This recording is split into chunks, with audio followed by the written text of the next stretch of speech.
It is 2 in the morning, and you are fast-roping into hostile territory to perform a surgical airway incision on a dying pilot while taking enemy machine gun fire. If you're new here, hit that subscribe button right now and ring the bell. We cover the stories the history books skip. You don't want to miss what's coming next. This is the operational reality of a United States Air Force Pararescueman, commonly known as a PJ. They are the only United States Department of Defense asset specifically tasked with personnel recovery and combat search and rescue across all environments. The Air Force requires this highly specific combination of kinetic combat capability and advanced trauma medicine because pilots operate deep behind enemy lines, far beyond the reach of conventional ground forces. From the dense jungles of Vietnam to the urban combat zones of Iraq and the remote mountains of Afghanistan, PJs have executed documented rescues that saved thousands of isolated personnel. During the Vietnam War, pararescuemen deployed on HH-3E Jolly Green Giant helicopters, rescuing downed fighter pilots from heavily defended anti-aircraft positions. Modern deployments have seen PJs operating extensively throughout the global war on terror, participating in high-stakes personnel recovery missions in the Shawaikat Valley and urban casualty evacuations during the Battle of Fallujah. They also provide critical special operations support, routinely embedding with Navy SEAL teams and Army Special Forces ODAs to serve as the dedicated trauma surgeon for direct action raids. When a catastrophic earthquake struck Haiti in 2010, PJs were among the first assets on the ground, utilizing their structural collapse rescue training to pull civilians from the rubble. The selection and training pipeline required to earn the Maroon Beret is arguably the longest and most comprehensive special operations training track in the world, spanning nearly 2 full years. A candidate must master tactical infantry skills, advanced military parachuting, combat diving, and paramedic-level emergency medicine. The architecture of this pipeline is sequentially designed to break the human body physically before asking it to perform complex, life-saving medical mathematics. The pipeline begins at Lackland Air Force Base in Texas with the Pararescue Indoctrination Course. The indoctrination course, historically lasting 10 grueling weeks, serves as the primary physical and psychological filter for the entire career field. The daily physical training schedule begins at 4 in the morning, consisting of hours of calisthenics, flutter kicks, and heavy running over uneven terrain. The running standards require candidates to complete a 2-mile run in under 15 minutes and 30 seconds, and a 4-mile run in under 32 minutes and 30 seconds, all performed in full combat uniform and boots. But the running and the push-ups are merely a warm-up for the true crucible of PJ selection, which takes place entirely underwater. The Air Force utilizes water confidence training to isolate a candidate's biological panic response, heavily emphasizing evolutions that induce severe hypercapnia. The most heavily attrition-producing event is the 50-meter underwater swim, requiring a candidate to swim half the length of an Olympic pool entirely submerged on a single breath. If a candidate breaks the surface for air, or if their body begins to convulse and they black out from hypoxia, they fail the evaluation. During buddy breathing exercises, 2 candidates share a single snorkel while instructors violently thrash them, rip their masks off, and hold them underwater to simulate a panicked drowning victim. Another critical evaluation is the mask and snorkel recovery, where candidates must surface dive to the deep end, retrieve their equipment, and clear the water from their mask without breaking the surface. The candidates must also tread water for extended periods while holding heavy lead diving weights directly above their heads, an evolution that rapidly depletes the muscular endurance in the legs and shoulders. The cadre is not simply measuring a candidate's lung capacity during these water confidence assessments. The instructors are observing the candidate's jawline and eyes, looking for the exact moment the amygdala hijacks the prefrontal cortex, and the candidate abandons the procedure in sheer terror. Documented attrition rates show that nearly 80% of all candidates who enter the indoctrination course will wash out or quit by the end of week 4. The physiological reason these specific water events produce such high attrition is that the human brain cannot be easily trained to ignore the chemical buildup of carbon dioxide in the blood. When carbon dioxide levels spike, the brainstem sends a terrifying survival signal that triggers involuntary diaphragmatic spasms, convincing the candidate they are actively dying. The men who survive the pool are the ones who can rationally override that biological alarm and continue holding their breath until they pass out.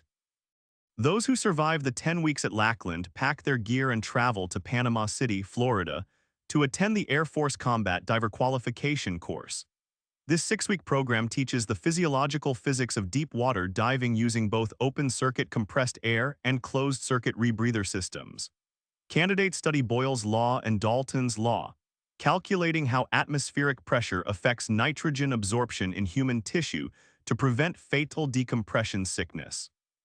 They use the Draeger LARV closed-circuit oxygen rebreather, which chemically scrubs carbon dioxide from exhaled breath and produces zero surface bubbles, allowing for completely stealthy underwater infiltration. The course requires extensive open water navigation swims in the Gulf of Mexico, where candidates must swim thousands of meters underwater at night using only a compass and an illuminated depth gauge. The pool harassment evolutions at the dive school are notoriously brutal, with instructors actively turning off a diver's oxygen supply and tying their air hoses in complex knots at the bottom of the pool. The candidate must remain at the bottom, systematically trace their air lines, untie the knots, and restore their breathing without panicking or surfacing. Following a series of documented shallow water blackout incidents that required immediate medical resuscitation, the military implemented strict physiological monitoring protocols and emergency safety diver interventions during these breath hold exercises. The divers who pass the final open water evaluation earn their combat diver qualification and immediately transition to the airborne phase of the pipeline. Every PJ candidate must attend the United States Army Airborne School at Fort Moore to learn basic static line parachute infiltration. They spend 3 weeks learning how to safely exit an aircraft moving at 130 knots, completing 5 tactical jumps from a C-130 Hercules aircraft. They follow this foundational training with the military free-fall parachutist course, located at Yuma Proving Ground in Arizona or Jammal, California.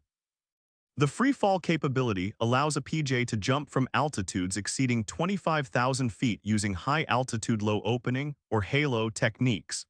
This specific skill set allows a rescue team to fly far above enemy radar ceilings, exit the aircraft undetected, and glide silently under canopy directly onto a crash site. The candidates spend extensive hours inside a vertical wind tunnel, mastering body stabilization techniques before they ever jump from an aircraft. The military free fall course requires candidates to complete a minimum of 30 free fall jumps, demonstrating stability in the air, altimeter awareness, and advanced canopy control. Documented injury rates at the free fall school show a high prevalence of lower extremity fractures and spinal compressions. These injuries are frequently caused by candidates carrying up to 100 pounds of medical gear strapped between their legs, altering their center of gravity and causing catastrophic impacts during hard landings. The instructors evaluate a candidate's ability to clear complex parachute malfunctions while falling at terminal velocity, simulating twists and canopy tears that require cutting away the main chute and deploying the reserve. Once a candidate proves they can survive infiltrating from the stratosphere and the ocean floor, the Air Force finally begins teaching them how to save lives.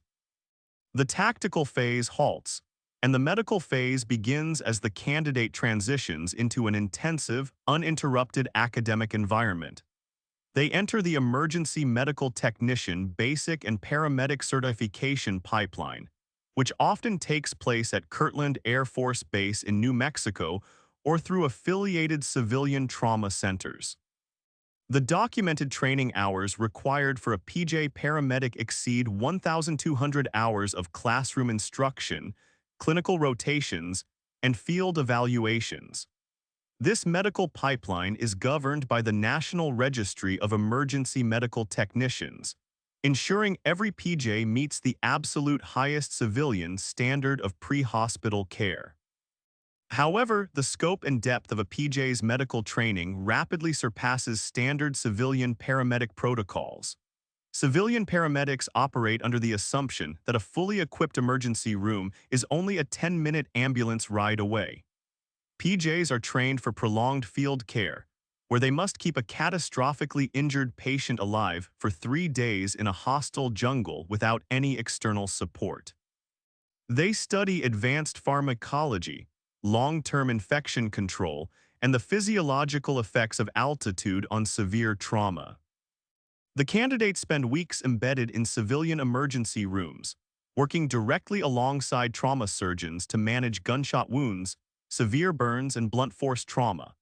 They learn to interpret 12-lead electrocardiograms to diagnose complex cardiac arrhythmias, and they calculate precise drug dosages for powerful narcotics like fentanyl and ketamine. They are trained to administer tranexamic acid to prevent blood clots from breaking down in massive hemorrhage scenarios. After passing the grueling National Registry exams, the newly certified paramedics enter the Pararescue Apprentice course at Kirtland Air Force Base, the final and most comprehensive stage of the pipeline. This 22-week course integrates all previously learned skills, combining free-fall parachuting and scuba diving with advanced tactical medicine. The course features extensive rescue systems training, teaching candidates how to operate hydraulic extrication tools to cut trapped pilots out of crushed fuselages. Candidates also earn high-angle mountain rescue certifications, learning to build complex mechanical advantage rope systems, such as a 3-to-1 Z-drag, to haul heavy litters up sheer vertical cliffs. They practice confined space rescues, navigating collapsed structures while wearing self-contained breathing apparatuses to extract victims from toxic environments. During the apprentice course, the medical scenarios are executed under extreme physical duress. Instructors force candidates to run several miles carrying heavy medical rucksacks before arriving at a simulated mass casualty event in the harsh desert environment. The candidates must rapidly triage multiple amputations, apply combat application tourniquets, and push intravenous fluids while instructors detonate flashbangs and fire blank rounds over their heads.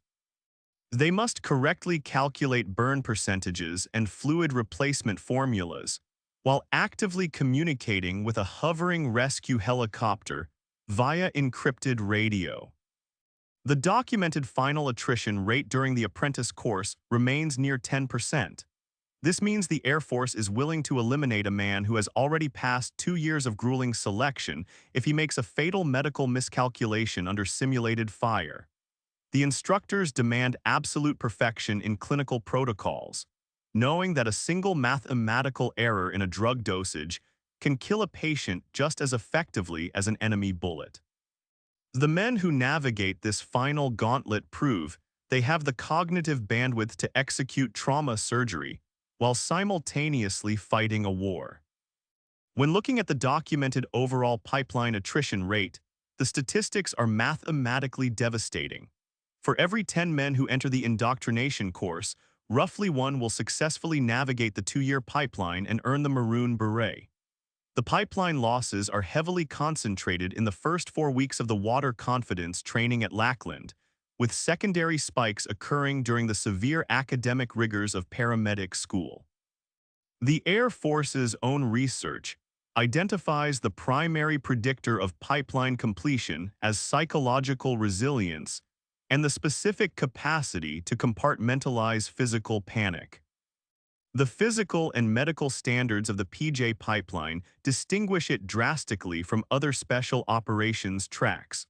While Navy SEAL selection features similarly punishing water competency tests, The PJ pipeline requires a far greater volume of individual academic mastery to pass the national medical boards. The medical certification requirements for a PJ have no exact equivalent in the Army Ranger Regiment, which relies on a specialized subset of medics rather than requiring every single operator to be a highly certified trauma specialist. Every single PJ is both a lethal assaulter and an autonomous trauma surgeon operating in the dirt. When deployed to a combat zone, the specific medical kit a PJ carries into the field reflects this massive clinical capability. A standard PJ medical rucksack weighs between 60 and 80 pounds, packed entirely with trauma supplies, intravenous fluids, and surgical instruments. While an Army Special Forces 18D medic is a phenomenal medical asset trained for unconventional warfare clinics, the PJ Field Kit is optimized explicitly for catastrophic trauma resuscitation and immediate extraction under fire. The PJ is carrying the equivalent of a mobile trauma bay strapped directly to their back.